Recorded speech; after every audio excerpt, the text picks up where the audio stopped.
حمد و ثنا ہو تیری کون و مکان والی. تو ثنا ہے اس پاک پروردگار کے لیے جس کے قبضہ قدرت میں ہماری اور آپ کی جان ہے. اللہ رب العزت کا بڑا احسان و کرم ہے کہ رمضان المبارک کے پہلے عشرے کو ہم نے اس کے تمام فیوز و برکات کے ساتھ حاصل کیا. پھر دوسرے عشرے میں ہم چل رہے ہیں. اس عشرے میں بھی ہم نے تراویح، نماز، روزے اور بہت سارے اعمال کے ذریعے سے اپنے رب کو راضی کرنے کی کوشش کی، اپنے اعمال کو مکمل کیا. اب آخری عشرہ آ رہا ہے جو جہنم سے نجات خلاصی کا یہ عشرہ ہے. اس عشرے میں ہمیں زیادہ سے زیادہ جو عمل کرنی چاہیے وہ اپنے رب کے سامنے گریہ وزاری، دعا، انکساری اللہ کے سامنے. دعا ایک ایسا عمل ہے جو انسان اپنے خالق و مالک سے راز و نیاز کرتا ہے. جو بات انسان اپنے کسی رشتہ دار، اپنے قریبی دوست احباب کو نہیں بتا سکتا، وہ بات اللہ تبارک و تعالیٰ کو تنہائی میں بتاتا ہے، اپنے درد اور اپنے غم کو بتاتا ہے. ایک صحابی کا واقعہ ہے کہ مسجد نبوی کے اندر وہ کونے میں بیٹھ کر کے دعا کر رہا تھا کہ اللہ میں تجھ سے اس لیے مانگتا ہوں کہ تو میرا رب ہے اور میں تیرا بندہ ہوں. اگر تو مجھے نہیں دے گا تو مجھے دے گا کون؟ میں کس سے مانگوں؟ اپنے درد، اپنے فریاد، اپنے غم کو کس سے سناؤں؟ اللہ کے رسول جناب محمد رسول اللہ صلی اللہ علیہ وسلم نے فرمایا کہ اس شخص کو بلایا جائے. جب اس شخص کو بلایا گیا تو اللہ کے رسول جناب محمد رسول اللہ صلی اللہ علیہ وسلم نے فرمایا اللہ نے اس کی دعا کو قبول کر لیا. چونکہ اس کے مانگنے کا انداز یہ تھا، اپنے آپ کو عاجز ثابت کر رہا تھا، اللہ کی الوہیت کو بیان کر رہا تھا کہ تو ہی میرا رب ہے، تو ہی دے گا. تو اللہ تبارک و تعالیٰ نے اس کی دعا کو قبول کر لیا. اور اللہ قبول بھی کیوں نہیں کرے گا؟ چونکہ اللہ کے علاوہ انسان کو دینے والا بھی کون ہے؟ اور اللہ تبارک و تعالیٰ تو غفور الرحیم ہے، رزاق ہے. اللہ غفور الرحیم ہے، رحم کرنے والا ہے، کرم کرنے والا ہے، عنایت کرنے والا ہے، دینے والا ہے. ایک معمولی دنیا کا مالدار انسان جب اس کے پاس انسان جا کر کے بیٹھ جائے تو جب وہ عنایت کر سکتا ہے تو اللہ تبارک و تعالیٰ تو بڑا داتا ہے، بڑا کریم ہے، بڑا رحیم ہے. اللہ تبارک و تعالیٰ کو اپنے بندے پر بہت رحم آتا ہے اور اللہ تبارک و تعالیٰ اپنے بندے کو عنایت فرماتا ہے. تو دعا تو اللہ تبارک و تعالیٰ بندے کی سنتا ہے جب بندہ عجز و انکساری کرتا ہے. علماء فرماتے ہیں کہ جب بندہ دعا کرتا ہے تو کبھی کبھی ایسا ہوتا ہے کہ فوراً اس کی دعا قبول ہو جاتی ہے، اور کبھی ایسا ہوتا ہے کہ مصلحتاً اس کی دعا کچھ دنوں کے بعد قبول ہوتی ہے، اور کبھی ایسا بھی ہوتا ہے کہ اس کی دعا بالکل ہی قبول نہیں ہوتی. روایت میں آتا ہے کہ جو دعائیں اس کی قبول نہیں ہوتی تو کل قیامت کے دن اللہ تبارک و تعالیٰ اس کا بدلہ عنایت فرمائیں گے. تو وہ دعا کرنے والا شخص کہے گا کاش کہ میری کوئی بھی دعا دنیا میں قبول نہیں ہوتی تاکہ اس کا بدلہ مجھے یہ قیامت کے دن، اس حشر کے دن ملتا. اور کبھی کبھی ایسا ہوتا ہے کہ جو بندہ دعا کرتا ہے بعین ہی وہ چیز نہیں ملتی، مصلحتاً اس کو اللہ تبارک و تعالیٰ اس سے کوئی بہتر چیز عنایت فرماتا ہے اور اس کا بہترین اجر عطا فرماتا ہے. تو وہ بندہ بڑا خوش ہوتا ہے اور کہتا ہے کہ ہم نے جو یہ مانگا بھی نہیں تھا اس سے بھی زیادہ اللہ تبارک و تعالیٰ نے ہمیں عطا فرمایا. تو یہ اللہ تبارک و تعالیٰ کا شان، اللہ کا شان ہے کہ اللہ تبارک و تعالیٰ جو اپنے بندے کو اپنے بڑائی کے اعتبار سے اپنے شایان شان اللہ تبارک و تعالیٰ عنایت فرماتا ہے. اور دعا ایک ایسی چیز ہے جس سے انسان کی عقیدہ توحید بھی انسان کے دل میں پختہ ہوتا ہے کہ میرا صرف مالک ہے، میرا صرف خالق ہے، میرا خدا ہے، وہی مجھے دے سکتا ہے. اور اس سے جو ہے انسان کے دل میں اللہ کی توحید، اللہ کی الوہیت، اللہ کا ایک ہونا پایا جاتا ہے. اور دعا جو ہے مومن کے لیے سب سے بڑا ہتھیار ہے. دعا مومن کے لیے سب سے بڑا ہتھیار ہے. اس لیے جناب محمد الرسول اللہ صلی اللہ علیہ وسلم کے زمانے میں جب بھی کوئی مصیبت، کوئی تکلیف، کوئی آندھی، کوئی پریشانی آتی تو اللہ کے رسول صلی اللہ علیہ وسلم فوراً مسجد کا رخ کیا کرتے تھے، کبھی نماز میں اور کبھی دعا میں مشغول ہو جایا کرتے تھے۔ اللہ کے رسول جناب محمد الرسول اللہ صلی اللہ علیہ وسلم اپنے رب اور اپنے خالق و مالک کے سامنے، خدا کے سامنے جو ہے گریہ وزاری کرتے تھے، اور اپنے جو ہے امتیوں کے لیے اور دنیا کے لوگوں کے لیے دعا کرتے تھے۔ اس عذاب اور اس تکالیف، اس پریشانی کو دور ہونے کے لیے اللہ کے رسول جناب محمد رسول اللہ صلی اللہ علیہ وسلم خود بھی دعائیں کیا کرتے تھے، اور اللہ تبارک و تعالی جناب محمد رسول اللہ صلی اللہ علیہ وسلم کی دعاؤں کو سنتے تھے۔ اس لیے ہمیں بھی کوئی بھی مصیبت آئے، کوئی بھی تکالیف آئے، ہمیں بھی دعا کرنی چاہیے۔ اللہ تبارک و تعالی جو ہے عنایت فرماتا ہے، انسان دنیا کے لوگ سے مانگے گا تو اس کو شرم آئے گی، لیکن اللہ تبارک و تعالیٰ کی ذات ایسی ہے کہ جب انسان اللہ تبارک و تعالیٰ سے دعا کرتا ہے تو اس کو شرم نہیں آتی۔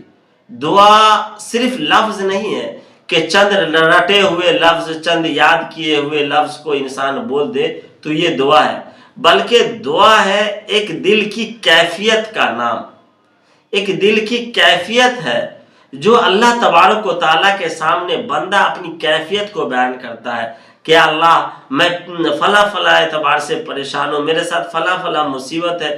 یہ ضروری نہیں کہ ہم عربی میں ہی دعا کریں تو اللہ تبارک و تعالیٰ میری دعاؤں کو سنے گا۔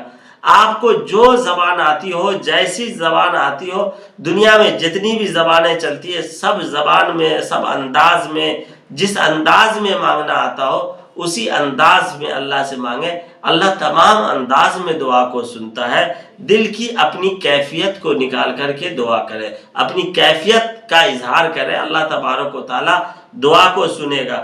اور حضرت نوح علیہ السلام کے بارے میں ہے کہ نوح علیہ السلام نے جب اللہ سے دعا کی تو اپنے اللہ کو کہا کہ اللہ میری قوم نے میرے ساتھ ایسا کیا، کشتی بنایا، اس کے ساتھ ایسا ہوا، کشتی میں ان لوگوں نے جو ہے فلاں فلاں جو ہے توہین کی، کشتی کا استہزاء کیا، مذاق اڑایا، اور کس طرح سے حضرت نوح علیہ السلام کی ان کی قوم نے جو ان کو پریشان کیا، ساری داستان کو حضرت نوح علیہ السلام نے بیان فرمایا۔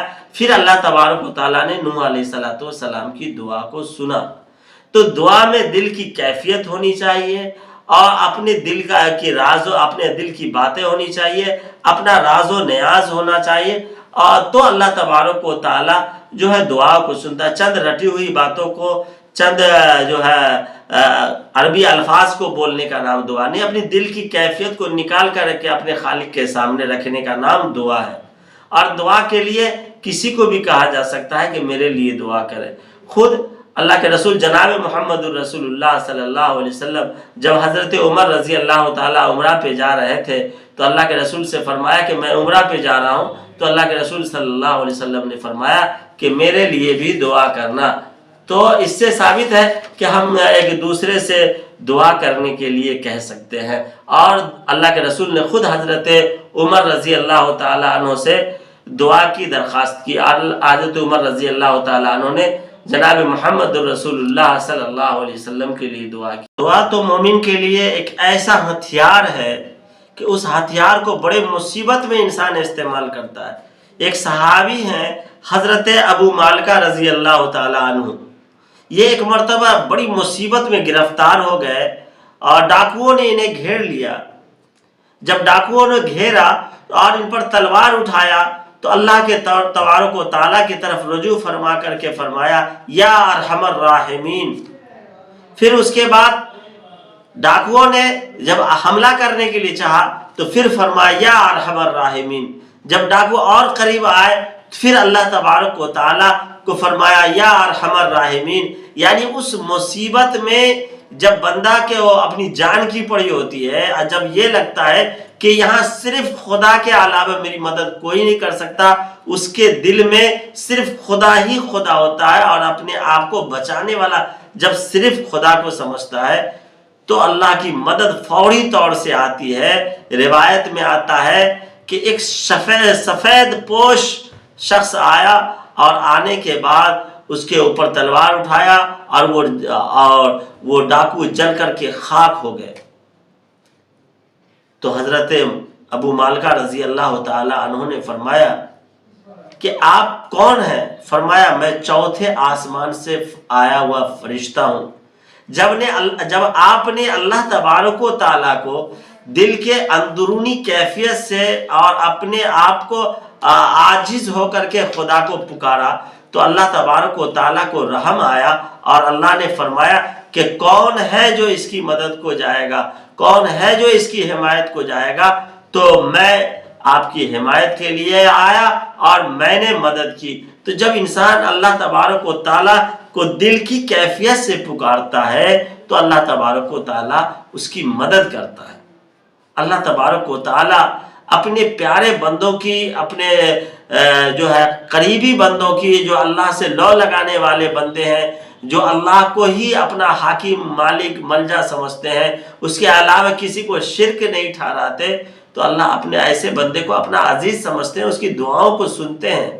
یہاں موسیٰ علیہ السلام کا ایک واقعہ ہے کہ یہ تو انبیاء کرام علیہ السلام میں سے ہیں اور یہ اللہ کے اتنے قریب بندے تھے کہ موسیٰ علیہ السلام کی قوم نے ایک مرتبہ موسیٰ علیہ السلام کو کہنا شروع کیا کہ اے موسیٰ بارش نہیں ہو رہی ہے، اپنے خدا سے بارش کی دعا کرو۔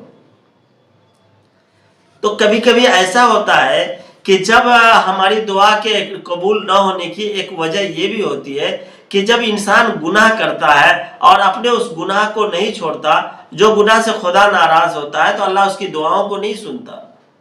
تو جب موسیٰ علیہ السلام کو ان کی قوم نے کہا کہ اے موسیٰ بارش کے لیے دعا کریں، تو موسیٰ علیہ السلام نے اللہ تبارک و تعالیٰ سے دعا کرنا شروع کیا۔ اے اللہ فرمایا ربنا اغفر لنا، کہ اللہ ہماری بخشش فرما، یا اللہ ہماری بخشش فرما۔